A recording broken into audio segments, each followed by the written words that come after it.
Bueno, hola a todos, vamos ahora con un vídeo de protección de datos, pero lo que vamos a ver en este no es un contenido de la Ley Orgánica de Protección de Datos, sino que es un artículo súper interesante, de hecho probablemente el más interesante, del Reglamento Comunitario. Vale, esto seguro sabéis si estudiáis esta materia, que el esquema normativo que tenemos en materia de protección de datos a día de hoy es bastante complejo, porque está el reglamento comunitario, que es de aplicación directa a nuestro país, y luego tenemos la ley orgánica. Y de hecho, si habéis ojeado o estudiado, por vuestra desgracia, la ley orgánica, seguro que sabéis que hay muchísimas referencias cruzadas. O sea, hay muchísimas referencias en la ley orgánica al contenido del reglamento. Vale, por lo tanto, para entender un poquito la lógica de los principios, yo creo que manejar este artículo es muy adecuado. Vale, entonces vamos viendo y vamos comentando así un poquitillo. Son, lo dicho, este es el artículo 5 del reglamento comunitario. Entonces vamos viendo los principios que van a regir. El primero de los principios es principio compuesto: licitud, lealtad y transparencia. ¿Vale? Implica que los datos hay que tratarlos de forma lícita, leal y transparente. Vale, ¿qué nos están queriendo decir aquí? Bueno, primero que tenemos que cumplir con la normativa a la hora de tratar los datos personales. Luego, no solo hay que cumplir con la normativa, sino que hay que actuar de buena fe, hay que actuar, digamos, con lealtad hacia los interesados, hacia los titulares de los datos personales. Y luego hay que actuar de forma transparente, en el sentido de que los interesados, los titulares de esos datos personales, tienen que saber qué estamos haciendo con sus datos personales. Vale, de hecho, respecto a esta parte de la transparencia, tanto en el reglamento como en nuestra ley orgánica, se hacen referencias expresas a montones de cosas que nos tienen que comunicar, que nos tienen que facilitar cuando nos piden datos personales. Vale, entonces, primero, licitud, lealtad y transparencia.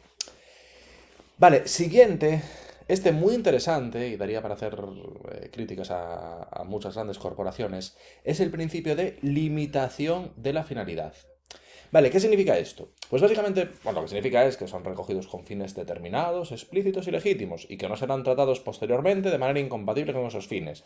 Hay ciertas excepciones, que sería que se utilicen los datos personales para temas de archivo público, archivo de interés público, investigación científica e histórica o fines estadísticos. Pero como norma general, básicamente lo que nos están diciendo aquí es que si me pides los datos para una finalidad, los tienes que usar para esa finalidad y no para otra diferente. O sea, no vale que Facebook, por ejemplo, me pida datos personales para temas de Facebook, evidentemente, pues para personalizarme el muro, para ofrecerme páginas que me puedan interesar, pues lo que sea, o sea, obviamente para cosas relacionadas con Facebook, y que luego, sin embargo, los datos que Facebook me ha pedido para hacer movidas relacionadas con Facebook, pues luego coja y se los venda, por ejemplo, a una empresa que se dedica a hacer marketing político, marketing o campañas electorales para temas políticos. Digo esto porque ocurrió. Básicamente digo esto porque ocurrió.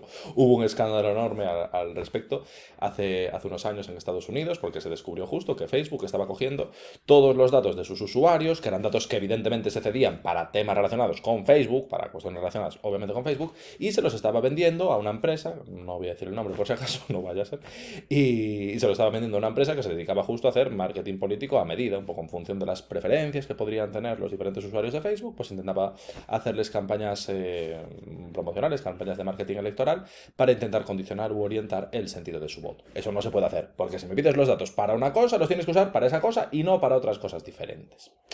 Vale, sobre esto, obviamente hay muchos matices y se desarrolla más en el reglamento y también alguna cosilla en la ley orgánica, pero lo fundamental es eso, que si me pides los datos para una cosa, para un fin, bueno, primero me tienes que decir cuál es el fin, me tienes que decir para qué me estás pidiendo los datos personales y luego tendrás que utilizar esos datos para los fines para los cuales me los has solicitado y no para otros fines diferentes.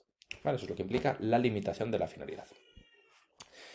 Luego, el siguiente, minimización de los datos. ¿Vale? Los datos tienen que ser adecuados, pertinentes y limitados a los fines que se persigan.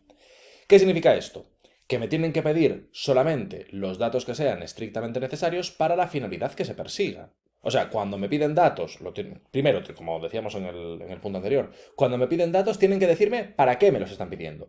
Y me tendrán que pedir solamente aquellos datos que sean estrictamente necesarios para cumplir con los fines que se persigan. No pedirme datos a mayores, no aprovechar que el Pisuerga pasa por Valladolid y decir, bueno, como este ya me está cediendo datos, pues aprovecho y que me dé todo lo que pueda, todo lo que pueda. Así tengo yo un mogollón de datos, tengo aquí un Big Data de la leche y a día de hoy, pues como los datos personales son uno de los principales activos que existen, tienen un valor, la verdad, muy grande, sobre todo a nivel empresarial, pues me enriquezo gratuitamente aquí con los datos que me están cediendo todos estos usuarios. No, me tienes que pedir solamente los datos que sean estrictamente necesarios para los fines perseguidos. ¿Cómo podríamos ejemplificar esto? Pues que si te das de alta en Netflix, vale, te podrán pedir tu sexo, tu edad, tu región en la que vives, se podrán pedir una serie de datos, a lo mejor, o películas que te puedan gustar, o géneros que te puedan gustar, una serie de datos que estén relacionados con el servicio que te va a ofrecer Netflix, pero no puede ser que para darte de alta en Netflix me pidas, por ejemplo, mi grupo sanguíneo.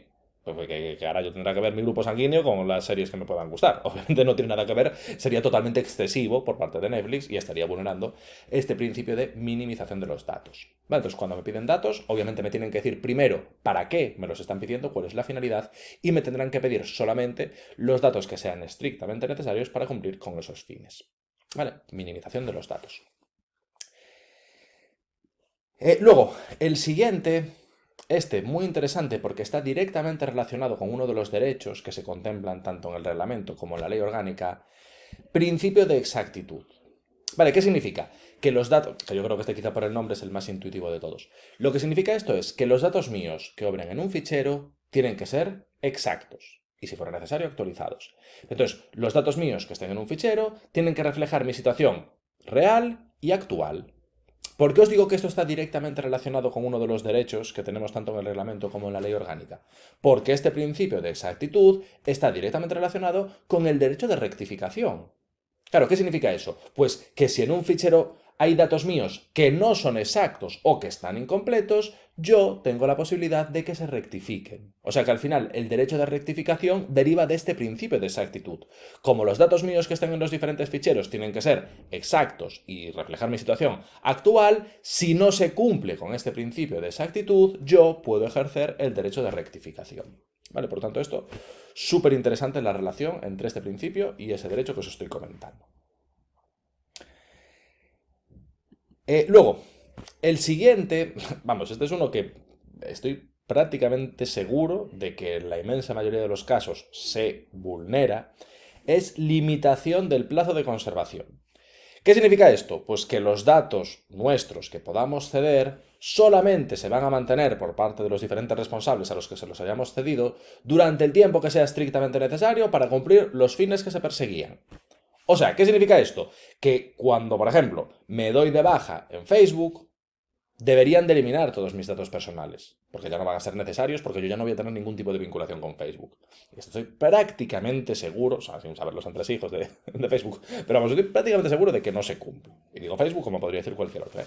Pero bueno, es lo que debería de ser. Los datos se van a mantener de forma que solamente se mantengan el tiempo que sea estrictamente necesario para cumplir los fines perseguidos. Vale, luego hay excepciones, vale, sí, se pueden conservar más tiempo si se van a utilizar para fines de archivo de interés público, investigación científica e histórica o fines estadísticos. Pero, como norma general, lo que son las empresas privadas, estas grandes corporaciones que al final son las que más vulneran. Bueno, iba a decir las que más vulneran la normativa en materia de protección de datos, las que más vulneran las normativas en general en todos los sectores, porque a nivel tributario, a nivel fiscal es un despiporrio, esas grandes corporaciones, yo estoy bastante seguro de que de forma sistemática incumplen este principio y al final de lo que se trata es justo de que los datos de los diferentes usuarios, pues eso, de Facebook, de Google o del Banco Santander o de Inditex o de cualquiera de estas empresas, los tengan solamente el tiempo que sea estrictamente necesario para cumplir los fines que se perseguían cuando nos pidieron esos datos. Si ya no necesitan nuestros datos, los deberían de borrar. Ahora, ¿qué pasa? Un poco lo que os comentaba antes, como los datos personales al final son activos y tienen mucho valor en el mundo empresarial, pues casi con toda la probabilidad no se cumple con esto. Pero bueno, en principio solamente deberían de mantener nuestros datos el tiempo que sea estrictamente necesario para cumplir con los fines perseguidos. No deberían de mantenerse más tiempo del que sea necesario para alcanzar esos fines. ¿Vale? Eso es lo que implica la limitación del plazo de conservación.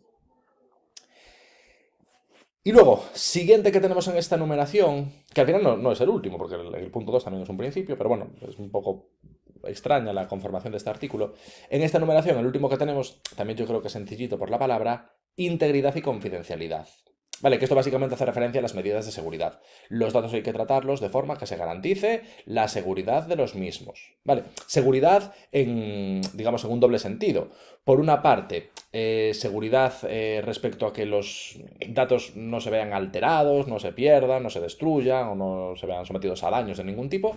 Y eso es lo que sería la parte de la integridad. Y luego también la parte de la confidencialidad hace referencia a que hay que adoptar las medidas de seguridad que sean necesarias para garantizar que no se produzcan accesos indebidos o accesos inadecuados a esos datos personales. Entonces, cuando nos hablan de integridad y confidencialidad, es en general relativo a las medidas de seguridad, pero con una doble vertiente. Por una parte, seguridad en el sentido de que los datos se mantengan inalterados, no se pierdan, no se destruyan, y luego, por otra parte, la seguridad en el sentido de que no se produzcan accesos indebidos a esos datos personales. Entonces, van en ese doble sentido, nos hablan de seguridad en un sentido amplio, por una parte integridad, que hace referencia a que no se pierdan, no se destruyan los datos personales, por otra parte confidencialidad, que hace referencia a que no se produzcan esos accesos indebidos, accesos no autorizados o tratamientos no autorizados a esos datos personales. Vale, y esto es lo que sería la lista principal, digamos, de principios, pero luego lo dicho, en el punto segundo también tenemos un detalle súper interesante, porque es otro principio, que es el de responsabilidad proactiva. Vale, que esto obviamente está recogido en el reglamento comunitario, de hecho es un artículo tal cual, eso hice un copia y pega del reglamento para hacer este vídeo, esto es un artículo tal cual del reglamento, pero referencias a este principio, no con las mismas palabras, pero referencias a la aplicación práctica de este principio, también tenemos varias en nuestra ley orgánica. Vale, y lo que implica la responsabilidad proactiva, que es interesante porque ha supuesto un cambio regulatorio, digamos, con respecto a cómo veníamos funcionando antes, antes de este reglamento y de la ley orgánica, lo que implica la responsabilidad proactiva es que los diferentes responsables de los tratamientos no solamente tienen que cumplir con la normativa, sino que tienen que ser capaces de demostrar que están cumpliendo con la normativa. Vale, entonces, eso es a lo que se refieren con la responsabilidad proactiva. En algunos otros textos se habla de responsabilidad activa. De hecho, juraría que, por ejemplo, en la página web de la Agencia Española de Protección de Datos, las palabras que se utilizan es responsabilidad activa. Pero bueno, da igual. Independientemente de que utilicemos la terminología que aplica la Agencia Española de Protección en su página web, o esta, que es la técnica jurídica del reglamento comunitario, la lógica de este principio de responsabilidad activa o proactiva es que no solamente hay que cumplir con la normativa, sino que hay que ser capaces de demostrar que se está cumpliendo con la normativa. ¿Vale? El inciso de ser capaz de demostrar que se cumple con la normativa es a lo que se refieren con el tema de la proactividad. No solo cumplir, sino ser capaz de demostrar que estás cumpliendo. ¿Vale? Ese sería el último de los principios. Y lo dicho, así este pequeño resumen de los principios en materia de protección de datos, insisto, artículo 5 del reglamento, tal cual, copiado y pegado. Y eso, espero que os haya ayudado un poquito en esta temática tan pesada como suele ser la protección de datos. Y eso, mucho ánimo si estáis con esta norma. Venga, nos vemos en la próxima. Chao, chao.